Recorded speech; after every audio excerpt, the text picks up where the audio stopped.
रामपुर के जंगल में टुनटुनी चिड़िया अपनी मम्मी पापा के साथ रहती थी।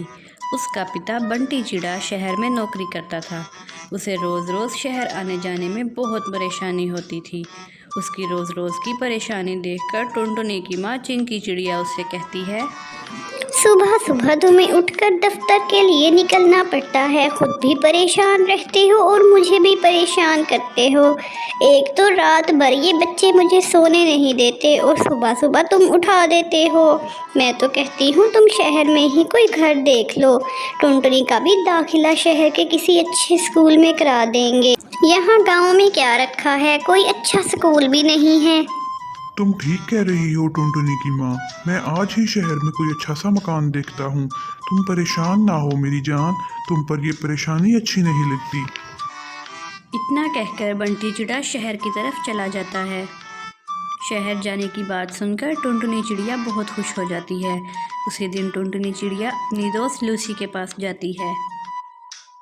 क्या बात है, आज तो बहुत खुश लग रही हो। तुम्हें पता है लूसी, मैं अपने मम्मी पापा के साथ शहर जा रही हूँ। अब हम वहीं रहेंगे और वहीं पर मेरा दाखिला किसी अच्छे स्कूल में मम्मी पापा करवा देंगे। और फिर एक रोज़ बंटी चिड़े का पूरा परिवार शहर में रहने के लिए चला जाता है। अब टुनटुनी का दाखिला भी एक अच्छे से प्राइवेट स्कूल में हो जाता है। और फिर अगली सवेरे, टुनटुनी बेटा जल्दी से उठ जा टुनटुनी, आज तेरा स्कूल का पहला दिन है। जा जल्दी से जाकर ब्रश कर ले, तब तक मैं तेरा ब्रेकफास्ट रेडी करती हूँ। जितनी देर में टुनटुनी स्कूल के लिए रेडी होती है उतनी देर में आप जाकर जल्दी से मेरे चैनल को सब्सक्राइब कर लें। जाएं जल्दी से। टुनटुनी तैयार होकर स्कूल बस का इंतज़ार करने लगती है। इतने में बस का हॉर्न बजता है। माँ, लगता है स्कूल बस आ गई, अब मैं स्कूल चलती हूँ। टुनटुनी बस में बैठकर स्कूल के लिए चली जाती है। जब वो अपनी क्लास में पहुंचती है, अरे रे रे रे रे, तू यहाँ क्यों बैठी है? तूने अपनी शक्ल देखी है कभी आईने में? कोयले की तरह काली है। तू हट यहाँ से, जा पीछे जाकर बैठ। टुनटुनी चुपचाप पीछे वाली सीट पर जाकर बैठ जाती है। तभी क्लास में क्लास की टीचर नेहा कव्वी आती है। लगता है तुम इस क्लास में नई स्टूडेंट हो। चलो अपना नाम बताओ। मैडम, मेरा नाम टुनटुनी है। तुम पीछे वाली सीट पर क्यों बैठी हो? चलो आओ आगे आकर बैठो। नहीं मैडम जी, ये काली कलोटी आगे मेरे पास नहीं बैठेगी। मैं इसे अपने पास नहीं बिठाऊंगी। क्यों, क्या हुआ? ये भी तो तुम्हारी तरह इसी स्कूल की स्टूडेंट है। तो ठीक है मैम, आप इसे पढ़ाइए। मैं नहीं पढ़ूंगी यहाँ। मैं आपकी कंप्लेन प्रिंसिपल मैडम से जाकर करूँगी। थोड़ी देर के बाद स्कूल की प्रिंसिपल नेहा कव्वी को अपने कैबिन में बुलाती है। आप ये क्या कर रही हैं मिस नेहा? आपको पता है ना टोनी ट्रस्टी की बेटी है। उन्हीं के सहयोग से ये स्कूल चल रहा है। अगर टोनी उस काली स्टूडेंट के पास बैठना नहीं चाहती तो आप उसे फोर्स क्यों कर रही हैं?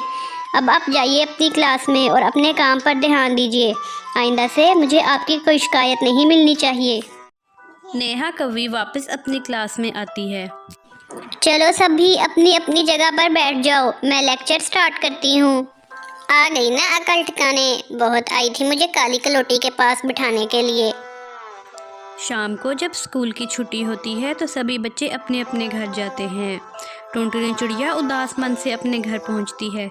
उसका उदास चेहरा देखकर उसकी माँ उससे पूछती है, क्या हुआ बेटा, तू उदास क्यों है? नया स्कूल तुझे पसंद नहीं आया क्या? कोई परेशानी है तो मुझे बता। नहीं माँ, ऐसी कोई बात नहीं है। आप परेशान ना हो मेरे लिए। अगले रोज़ जब टुनटुनी चिड़िया स्कूल जाती है तो देखती है कि पूरी क्लास में केले के छिलके पड़े हुए थे। टुनटुनी चिड़िया बिना कुछ बोले अपनी क्लास में जाकर बैठ जाती है। जब नेहा कव्वी क्लास में पढ़ाने के लिए आती है तो केले के बिखरे हुए छिलके देखकर गुस्सा हो जाती है। इस क्लास की ऐसी हालत किसने की है? मैडम, ये काली कलोटी क्लास में केले खा खा कर छिलके फेंक रही थी और मैंने इसको मना किया तो उल्टा मुझे ही गुस्सा कर दिया इसने। अरे ओ टुनटुनी चिड़िया, इधर आ और आकर पूरी क्लास की सफाई कर। मैडम, मैंने ये केले के छिलके नहीं फेंके, इस टोनी ने फेंके हैं। वही खा रही थी केले। मैडम, आप टोनी के बैग को चेक कीजिए, अभी भी केले इसके बैग में ही पड़े हुए हैं।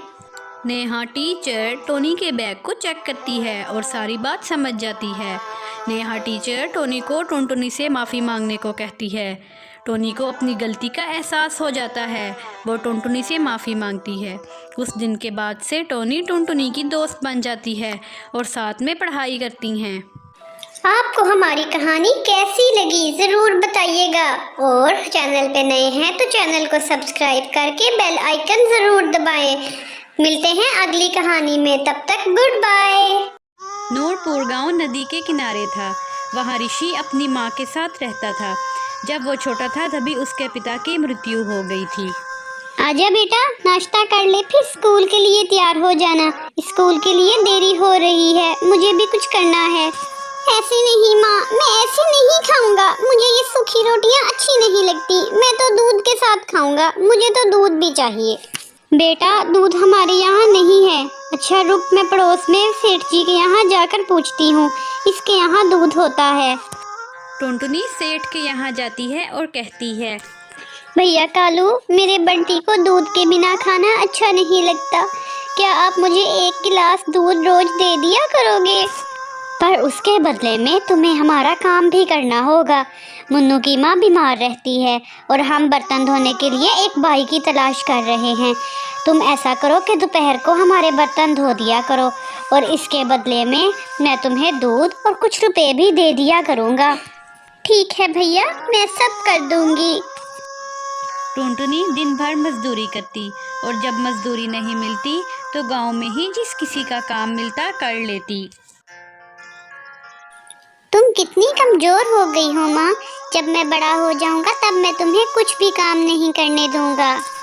मेरा राजा बेटा नौकरी करके पैसे लाएगा और मैं रानी की तरह राज करूँगी। अच्छा माँ, मुझे अच्छी सी कहानी सुनाओ। टुनटुनी अपनी बेटे को अच्छी सी कहानियाँ सुनाने लग जाती है। टुनटुनी रोज उसको अच्छी अच्छी कहानियाँ सुनाती। किसी रोज ऐसा होता कि घर में खाने को कुछ नहीं होता तो टुनटुनी बंटी को ही खाना खिला देती। माँ, मेरे साथ तुम भी खाना खाओ ना। बेटा, मेरे पेट में दर्द हो रहा है। मैं खाऊंगी तो और भी बीमार हो जाऊंगी। खाने से तो और भी तकलीफ बढ़ जाती है।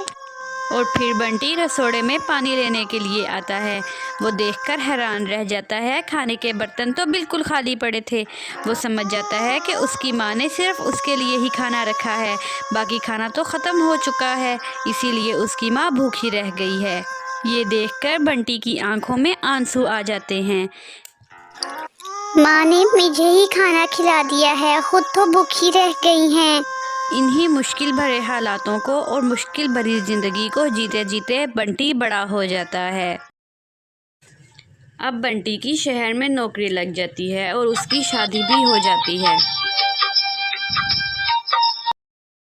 अब टुनटुनी भी शहर आ जाती है और अपने बेटे बंटी के पास आकर रहने लग जाती है। बहू पिंकी टुनटुनी का जीना हराम कर देती है। बहू पिंकी टुनटुनी पर तरह तरह के आरोप लगाती और अपने पति बंटी के कान भरती रहती थी। सुनिए जी, मैं माँ को कितना समझाती हूँ कि अच्छे कपड़े पहना करो, थोड़ा अच्छा रख रखाव रखा करो। आखिर आप एक अफसर हैं, आपसे मिलने वाले लोग आते हैं तो आपसे मिलने वाले लोग कहते हैं कि आपने एक नौकरानी रखी हुई है। ये हमारी जानबूझकर बदनामी करवाती हैं। हाँ, तुम ठीक कह रही हो। हमारा स्टैंडर्ड है और ये इसको गिराने में लगी हुई है। इससे तो अच्छा है कि ये गाँव में जाकर रहने लग जाए वापस। माँ, तुम गांव में जाकर रहने लग जाओ वापस। मैं तुम्हारा हर माह खर्चा भेज दिया करूँगा। बेटा, अगर मेरे रहने से तुम्हारी बदनामी होती है तो मैं गांव में रह लिया करूँगी। मैं तुम्हारा खर्चा लेकर क्या करूँगी? जब तक मेरे हाथ पाँव चलते हैं मैं खुद ही कमा लिया करूँगी। अब बेटे के कहने पर टुनटुनी शहर से वापस आकर अपने गांव में रहने लग जाती है। फिर अचानक एक रोज बंटी बीमार पड़ जाता है और अपना चेकअप कराता है तो उसके पैरों के नीचे से तो ज़मीन ही खिसक जाती है। पिंकी, मेरे दोनों गुर्दे खराब हो चुके हैं। मेरी ज़िंदगी का अब अंत समय आ गया है। डॉक्टर ने कहा है अगर तुरंत गुर्दा नहीं बदला गया तो मेरी मौत भी हो सकती है। वो पूरी कोशिश करता है। इर्द गिर्द रिश्तेदार, दोस्त, सब जानने वाले, कोई भी मदद नहीं करता और कोई गुर्दा भी दान नहीं करता। अचानक एक रोज़ गुमनाम दानकर्ता उसको गुर्दा दान कर देता है, जिससे बंटी को ऑपरेशन होता है। कुछ दिन के बाद बंटी ठीक हो जाता है और घर आ जाता है। उसकी पत्नी उससे कहती है, देख लिया बंटी, तुमने अपनी माँ का प्यार। दुनिया जहान के लोग आकर तुमको देख गए, एक तुम्हारी माँ ही नहीं आई। बंटी अब अपनी माँ से बहुत नफरत करने लगा था। वो उसको कभी गांव में देखने नहीं जाता था। एक रोज़ गांव के उसके पड़ोसी कालू कौवे का फ़ोन आता है और वो उससे कहता है, हेलो बंटी, तुम्हारे घर से बहुत गंदी बदबू आ रही है, मकान बंद है, यहाँ आकर देखो। बंटी जब वहाँ जाता है तो देखता है कि बंद घोंसले के भीतर उसकी माँ मरी पड़ी है। उसकी माँ को मरे हुए 5-6 दिन हो गए होंगे। वो बीमार हो गई थी। उसकी देखभाल करने वाला कोई नहीं था। वो स्वाभिमानी थी। वो किसी का एहसान लेना नहीं चाहती थी, क्योंकि उसके गांव के कुछ पक्षियों ने कहा था, तुम इधर उधर मारी मारी फिरती हो, तुम्हारा जवान बेटा तुम्हारी मदद नहीं करता, जरूर तुम में ही कोई कमी होगी, इसीलिए उसने तुम्हें घर से बाहर निकाल दिया है। गांव के सभी पक्षी इकट्ठा हो जाते हैं। बंटी, हम तुम्हें ऐसा बिल्कुल नहीं समझते थे। तुम्हारी खातिर चाची ने पूरी जिंदगी मजदूरी की है और अपने शरीर के खान पान का भी वो ख्याल नहीं रखती थी। क्या तुम सब भूल गए? कौन इतना करता है? तुम्हारी पति ने इन्हें शहर से लड़ झगड़ कर निकाल दिया, और कोई माँ होती तो तुमको देखने तक नहीं जाती, लेकिन उन्होंने तो अपना गुर्दा तक तुमको दे दिया। ये सुनकर तो जैसे बंटी को करंट ही लग गया। क्या क्या मुझे गुर्दा देने वाली मेरी माँ थी? इसलिए तो वो तुमको देखने नहीं जा सकी। उसने पहले ही डॉक्टर से कह दिया था कि मेरे बेटे को मत बताना कि गुर्दा देने वाली उसकी माँ है, नहीं तो वो बेचारा मेरी कमज़ोर हालत को देखते हुए गुर्दा नहीं लेगा। मैं चाहती हूँ कि मेरा बेटा ठीक ठाक रहे। मेरा क्या है, मैं तो मरने को ही बैठी हूँ। बंटी की आंखों से आंसू बहने लगे। अब वो पछता रहा था। है भगवान, मैंने कैसा अनर्थ किया, जिस माँ ने अपना सुख नहीं देखा और मेरे लिए अपनी ज़िंदगी कुर्बान कर दी, उस माँ को अंतिम समय में अपने पास भी नहीं रख सका। उसे याद आया जब वो बचपन में अपनी माँ से कहता था कि जब वो बड़ा हो जाएगा तो उसे कमा कर खिलाएगा, तो माँ कहती थी उसकी नौकरी लग जाएगी तो वो रानी बनकर राज करेगी। अब बंटी बहुत पछता रहा था। वो ज़ोर ज़ोर से रो रहा था। माँ, मैंने तुम्हारे साथ बहुत बुरा किया, अपने नालायक बेटे को माफ़ कर देना। माँ, मैंने तो तेरे साथ दुश्मनों सा सलूक किया, मुझे माफ़ कर दे माँ, मुझे माफ़ कर दे। वो सर पटक पटक कर रो रहा था, लेकिन अब सिवाय पछतावे के क्या हो सकता। Kindly subscribe my channel and press the bell icon for more interesting videos. Thank you.